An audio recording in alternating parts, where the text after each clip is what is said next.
Bom dia, boa tarde, boa noite! Olha onde eu estou novamente, aqui nos estúdios da Pomodoro Filmes, em Luiz Eduardo Magalhães, a capital do Mato Piba. E estamos aqui para falar sobre processos, sobre procedimentos, sobre melhorias do processo produtivo, tudo isso em busca do aumento da produtividade das pessoas na fazenda, utilizando ferramentas do Lean, e o principal, o método PPP, pessoas, processos e planejamento. Pessoas no lugar certo, processos bem definidos e um planejamento detalhado. É com isso que você vai evoluir nos seus processos da fazenda. E hoje nós vamos falar sobre outra coisa do primeiro P. A gente já falou aqui na aula, uma das aulas anteriores, nós falamos sobre o organograma. Não tem como você começar de outra forma. Primeiro eu tenho que definir cada pessoa no seu lugar. Pessoas envolvidas no lugar certo. Ah, mas não é só pessoas no lugar certo? Não. Primeiro eu tenho que ter pessoas envolvidas. Não adianta eu colocar qualquer pessoa lá. A pessoa tem que querer estar lá. E aí é motivo de outras aulas aí. Depois que eu tenho um organograma, a gente vai tratar de plano de cargos e salários. Por que eu estou falando isso? Moço, não tem uma fazenda que eu atuo, que eu faço consultoria, ou que seja um trabalho que for, ou que eu visito, ou em alguma palestra, que as pessoas não chegam para mim e falam: Mauro, hoje em dia tá difícil mão de obra. Tá certo, vocês não estão errados. Tá difícil mão de obra, principalmente para o agronegócio. Não é fácil trabalhar no agronegócio. Tem muitas pessoas que falam, mas também os caras ganham bem. Mas você que fala isso, você que é da cidade e gosta de falar isso, vá trabalhar na fazenda, vá dividir alojamento, vá trabalhar de sol a sol, chuva. Você consegue? Consegue não? Não é fácil trabalhar em fazenda. É por isso que eles realmente são bem remunerados em relação a algumas pessoas que trabalham na cidade, certo? Mas assim, mesmo assim é difícil, não é? Vamos lá, a pessoa passa 15 dias sem chegar, sem voltar para casa, muitas vezes, né? Tá longe da família, como eu já falei, as pessoas também têm família. E o que a gente precisa fazer? Além de tratar as pessoas com todo o respeito, que isso já é uma praxe, não é uma novidade isso, né? Só que existem lugares que as pessoas não são lá, tão educadas com as pessoas, né? Então, o agro também está evoluindo, a grande maioria já compreendeu isso e trata-se pessoas como pessoas de verdade, com todo o respeito e incentivando. O fato de a gente estar mudando de chefia para líder também é uma realidade do agro. As pessoas hoje estão buscando orientar, né? Ao invés de aquela história de eu vou mandar, que eu mando, tu me obedece. Aos poucos isso vem caindo e é uma tendência, não tem, na verdade não é mais sustentável, né? Mas o que eu quero chamar a atenção? Se tá difícil de conseguir pessoas, no momento que você consegue um bom operador, um bom caldeiro, um bom operador de silo, seja o que for, como é que você vai fazer para reter esse cara, né? Eu sempre falo para todas as fazendas que eu atendo, temos que criar um plano de cargos e salários para que esta pessoa consiga se enxergar daqui a 2 anos, daqui a 3 anos. Olha só, moço, presta atenção aqui. Se você quiser um cara que trabalhe feliz com você, você precisa proporcionar a ele a realização dos sonhos dele na sua fazenda. Ele precisa entender que trabalhando com você, ele vai realizar os desejos e os sonhos da família dele. Caso contrário, ele não vai ter motivação. Você já percebeu e já sabe quais são os valores de cada funcionário seu? Se você não sabe, também tem que buscar saber. Por quê? É com isso que a gente motiva essas pessoas, certo? Então, para que serve um plano de cargos e salários? Justamente para a pessoa conseguir entender que, se eu continuar aqui nessa fazenda, eu vou conseguir chegar no nível 3 de operador e lá eu vou ganhar um salário X e com isso eu vou conseguir realizar, comprar minha casa, deixar meu filho numa escola boa, eu vou comprar uns móveis novos, vou conseguir comprar um carro melhor, ou vou comprar o primeiro carro. E é isso, não tem mágica nisso. Não adianta você dizer, mas eu pago ele que se vira. Não pode. Bora tentar ajudar ele, cara, da melhor forma possível. Vocês podem ter certeza, no meio dessa história toda, vai ter um ou outro que vai acabar te traindo, digamos assim. Vai acabar não entregando o que foi combinado, mas 80%, 90% das pessoas vão te dar retorno. Não tem jeito, tem gente boa e gente ruim em qualquer setor. Não adianta, em qualquer religião, em qualquer profissão. Então, não adianta agora, eu não vou fazer nada para ninguém porque eu tomei tufo de um. É muito pelo contrário. 90% me deram retorno, não é por causa de um que eu não vou fazer, tá? Então, plano de cargos e salários serve para isso. Mas como é que eu vou fazer? Como é que a gente faz? Primeiro passo, definir as funções, né? Quais são as funções que eu tenho na fazenda? Muitas vezes eu tenho pessoas que são operadores e estão como auxiliar de serviços gerais, é uma coisa normal, o cara começa a operar, ele chegou na fazenda como auxiliar de produção, auxiliar como é? Ou não tem mais auxiliar de serviços gerais, é trabalhador agropecuário, trabalhador rural, que seja, né? Que o cara chegou lá para aprender. Com o passar do tempo, ele foi aprendendo e já são 6 anos que ele está lá como operador já, e nada aconteceu, digamos, na carteira. Ele continua sendo um trabalhador rural e está com comissão de 300 sacos de soja, né? Então, essas coisas, quando a gente fala num plano de cargos e salários, é para a gente padronizar. A coisa mais comum que eu encontrei em todas as fazendas que eu atendi e atendo é que não tem um padrão de comissionamento, não tem um padrão de premiação, né? Existe aquela história que bora negociar na contratação. Aqui eu te pago tanto na carteira e nós temos uma comissão em sacas de soja. É bem comum. Eu não tô dizendo que é errado isso. É uma prática que já vem há muitos anos, desde que começou a agricultura, eu imagino que seja assim. Desde que eu conheço, pelo menos é assim. Mas o que eu estou sugerindo aqui é que a gente padronize, né? Por meritocracia. Então, primeiro passo, quais são, como eu já falei, definir quais são as funções que existem. Existe soldador, existe mecânico, existe operador, existe caldeiro, que é o cara que faz as caldas, tem técnico agrícola, tem vaqueiro, tem trabalhador agropecuário, que é da pecuária. O que é que tem na fazenda? Então lista ali, essas são as funções que eu tenho. Tá bom. Quais são os salários básicos dessas funções? Quando eu digo salários básicos, eles precisam respeitar o mínimo, né? Muitas vezes é o salário mínimo e muitas vezes é o mínimo da categoria, dependendo de sindicatos, enfim, cada região tem suas regras específicas, né? Tem estados que determinada função tem um intervalo, tem algumas coisas específicas daquela função. Então é importante que vocês tenham esse conhecimento. Um operador, um caldeiro, seja lá o que for, naquele estado ou pelas normas, ele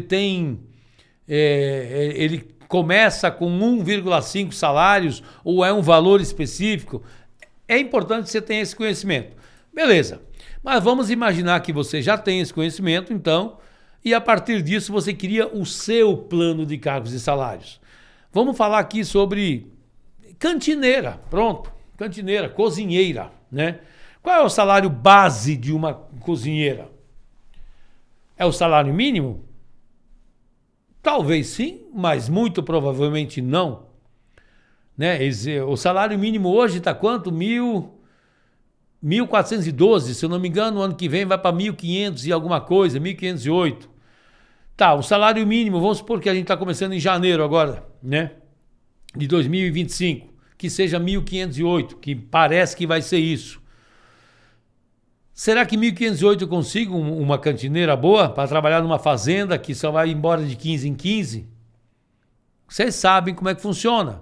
Talvez na sua região sim, mas eu conheço regiões que a fazenda fica a 20, 30 quilômetros E fica difícil, inclusive, de conseguir uma cozinheira sem que o marido também trabalhe na fazenda, né? E é entendível, eu compreendo isso, né? Principalmente se for uma senhora que já tem filhos, enfim. É difícil para ela, então tem que compensar. Então vamos pensar que nós não vamos começar cantineira com salário mínimo. Nós vamos definir que aqui uma cantineira já vai começar com 1,3 salários mínimos. Então é 1.508 vezes 1,3, que sei lá, vai dar seus R$2.000, estou chutando aqui. Então pronto, esse é o básico de uma cantineira, certo? E se ela ficar aqui e mudar de nível? Mas como assim mudar de nível? Vamos imaginar que a gente tem alguns pré-requisitos para que se mude de nível. Quais são esses pré-requisitos? Primeiro, você pode definir que tem que ter pelo menos 1 ano de casa nessa primeira função, no nível 1. 1 ano de casa, aí ela conseguiu, já evoluiu, reduzir os desperdícios, aí vem os indicadores, já tem uma aula sobre isso aqui. Quais os indicadores que eu posso criar para medir a eficiência, a qualidade e a produtividade de uma cantineira? Por exemplo, desperdícios, como eu já falei, a satisfação, a comida é boa, cria uma pesquisa de satisfação, se as pessoas estão satisfeitas com a comida dela, está gostosa, a quantidade está sendo desperdiçada, enfim, tem várias situações. Então, se ela seguir alguns parâmetros, ela muda de nível. Então, nível 2. Tá, mas e aí o nível 2? Muda para quanto o salário? Normalmente eu utilizo 20% em relação ao nível anterior. Então, dei um exemplo de cantineira, vamos passar para operadores. O que um operador tem que ter para ser operador de máquina? Vamos supor, o cara chegou lá como trabalhador rural. Beleza. Aí primeiro ele começou a puxar aquele jirico lá que leva qualquer coisa, ou então puxando aquele tanque que molha o pátio. Depois ele levou uma carrocinha lá para não sei aonde. Ele gostou de trator. Aí teve uma oportunidade de gradear num trator sem cabine. E ele foi lá, no verãozão, poeira da bexiga. Ele foi lá e operou o trator. Tá bom. Então ele está ali já 2, 3 anos fazendo esses serviços básicos de operador. Um cara muito proativo, um cara gente boa, um cara que ele convive bem com as pessoas, é um cara que no alojamento é um cara organizado, limpo, ele participa da limpeza do alojamento, é um cara top. Não, vamos promover ele para operador. Beleza. Ele está aí como trabalhador volante, ganhando um salário mínimo, né? Provavelmente um pouco mais que seja, ganha, às vezes tem hora extra, ganha um pouco mais. Quando ele vai ser operador, quanto ele vai ganhar? Então eu não posso começar o nível de operador também com salário mínimo, você não vai conseguir operador, né? Tem lugares que eu atendo que já começa com 2 salários mínimos na carteira, tem outros que começam com 1,5 salário, tem outros que começam com 1,4, 1,8, vai depender da tua realidade. Tu não vai conseguir mudar tudo de uma vez. Já existe uma história. Então, você só precisa adequar a sua realidade, essa relação salários mínimos com o básico de uma determinada função. Quando você definiu isso, os níveis 2, 3 e 4, eles já vão sempre automaticamente mudando de 20% em 20%, por exemplo. Mas você pode mudar. Você quer botar 30? Não, é muito. Quer botar 15? Bota. Quer botar 10? Eu não aconselho. Rapaz, o cara vai mudar de nível para ganhar 10% de aumento. Tá ali há 1 ano, há 1 ano e meio fazendo o seu melhor e aí vai mudar para o nível 2. Pronto. Eu ganhava 2.000, agora eu vou ganhar 2.200. É pouco, é insignificante, não é atrativo. Lembra que nós estamos aqui, que eu falei, que a gente precisa reter os nossos talentos. Então, é importante que a gente consiga ter situações atrativas. Tá, mas para mudar de nível precisa o quê de um operador? Aí você vai decidir. Tem fazendas que falam, operador 1 é o que faz só gradeação e serviços básicos. O operador nível 2 é aquele que ou planta ou colhe, além de fazer todo o básico. O operador nível 3 é aquele que planta, colhe e faz todo o basicão. O operador nível 4 é o que tem pulveriza, planta, colhe, faz café, carinho no patrão, enfim, faz tudo. Agora, já tem fazendas que nem nível 4 quer. Para ele, o nível 3 só. Entendeu? Então, você cria seus níveis, mas defina quais são os pré-requisitos para que uma pessoa possa ir para outro nível. A outra coisa que a gente precisa levar em consideração é a questão que muitas vezes tem horas extras, então tem que verificar como é que vai ficar, se é 1 hora por dia, se é 2 horas por dia. Lembrando, respeitando a legislação, a fazenda é tua, você pode definir o que você quiser, desde que atenda os requisitos básicos da legislação. Então você pode ser uma fazenda muito atrativa. E eu conheço pelo menos uma das fazendas que eu atendo, tem fila para trabalhar, porque é uma fazenda atrativa. Atrativa que eu digo em relação ao salário, né, a remuneração, e também a fama de ser uma fazenda boa de se trabalhar, tem ar-condicionado, cantina boa, né? Isso atrai muitas pessoas, então é importante que essas coisas sejam levadas em consideração. Uma outra coisa importante que é necessário levar em consideração, também respeitando sempre a legislação, é quais atividades que tem risco, né? Foi feita uma análise de risco, inclusive, falando nisso, tem um podcast lá no canal, gente, não pode perder, você vai aprender muito, é justamente sobre análise de riscos. Eu aprendi demais com aquilo ali. Muitas vezes a gente acaba pagando insalubridade, periculosidade, assumindo o risco de que a gente não está cuidando da forma correta, não está eliminando aquele risco. Então, tem que levar em consideração a necessidade ou não de pagar periculosidade e a insalubridade. Mas não pode se pagar aleatoriamente. Não, bora pagar a periculosidade aqui para eu aumento o salário dele. Não é assim que funciona, não é legal, e é importante que você compreenda e fazer do jeito certo, da forma simples, do jeito certo, não custa nada, tá? Busque conhecimento sobre essa legislação aí, que tem muitos detalhes que eu passava batido, e depois que eu fiz um podcast, acabou que eu aprendi bastante com isso. Aconselho você também a assistir. Tá aqui nesse mesmo canal, na playlist dos podcasts, certo? Então essa questão de insalubridade e periculosidade também tem que levar em consideração.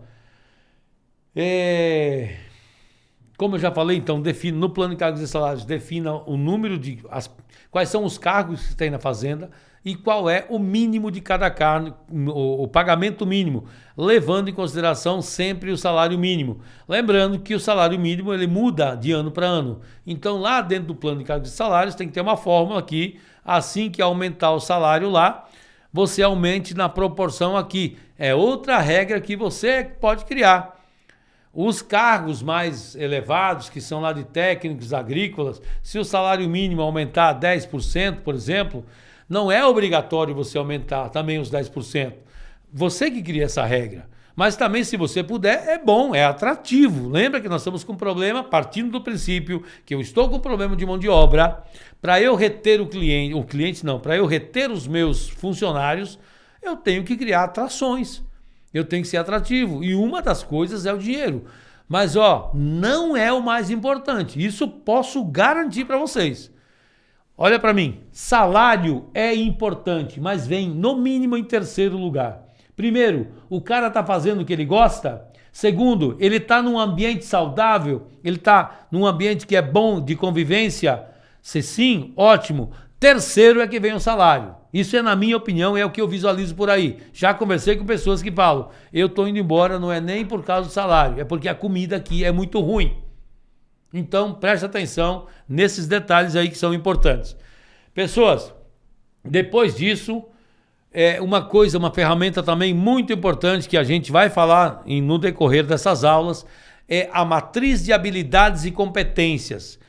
Quando a gente vai colocar as pessoas nos níveis, né? Vamos supor que você está todo bagunçado ali em cargos, aí você vai criar um plano de cargos e salários. Tá, mas que pessoas está em qual nível?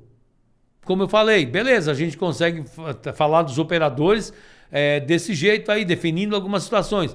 Mas para isso tem uma ferramenta chamada Matriz de Habilidades e Competências, onde a gente vai listar todas as pessoas todas as operações e a gente vai clicar pessoa por operação, se ele está não apto, se ele pode executar aquela tarefa com acompanhamento, se ele pode executar aquela tarefa sozinho, ou se ele pode executar e ensinar pessoas naquela tarefa. São 4 índices, 4 situações que a gente classifica a pessoa por operação. No final das contas, eu vou ter um mapa lá todo colorido, sabendo, avaliando por pessoa e por operação.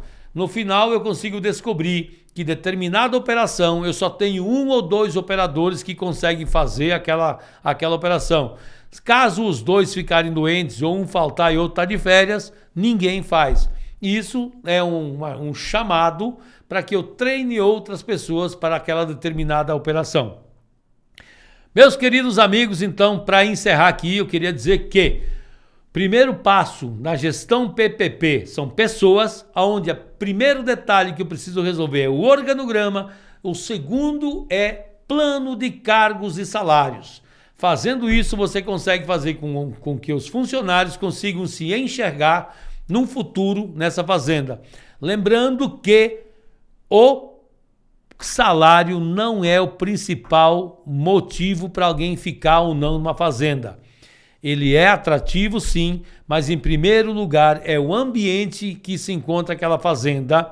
Como eu falei em outras aulas também, é o clima organizacional que vai fazer com que a pessoa fique ou não fique naquela fazenda. Dentro do clima organizacional existem vários setores, várias coisas que implicam em eu estar com clima bom ou estar com clima ruim.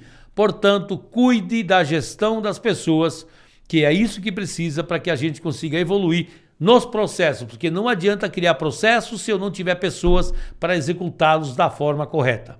Espero que você tenha agregado valor com essa aula, aprendido alguma coisa e põe em prática. E qualquer coisa, escreva aqui nos comentários que a gente vai responder a qualquer dúvida que possa surgir. E aí, vamos agregar?